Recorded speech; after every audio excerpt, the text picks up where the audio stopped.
Bana, rapa maarufu kutoka Marekani Cardi B bana ni miongoni mwa wasanii wakubwa waliowasha moto kwenye tamasha la Soundstorm Festival 2025 bwana lililofanyika jijini Riyadh, Saudi Arabia bwana. Tamasha hilo liliandaliwa na MDL Beast bwana, si unajua? Lilifanyika ili kuvutia mashabiki wengi kutoka Marekani bwana. Cardi B bwana ni msanii ambaye alitumbuiza usiku wa manane mpaka alfajiri ya kuamkia Jumapili bwana, ikigeuzwa jukwaa hilo kuwa sherehe kubwa ya nguvu ya burudani bwana, si unajua? Huko akitajwa kuwa ni msanii ambaye alisubiriwa kwa hamu bwana zaidi kuliko wasanii wengine. Licha hivyo alizua mjadala mkubwa sana bwana kwa mtindo wake wa mavazi bwana, kama watu walivyomzoea Cardi B bwana, lakini aliweza kubadilisha muonekano wake bwana wa kimavazi bwana. Katika muonekano wake wa kimavazi aliweza kuvaa mavazi ya kiutamaduni wa Saudi Arabia. Kama unavyojua Saudi Arabia ni jiji ambalo ni Waarabu bwana kule, yani Islamic.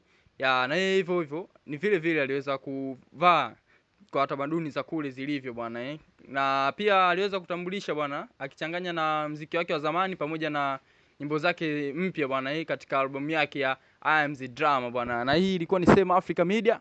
See you next time. Kiko Raiza, The Voice.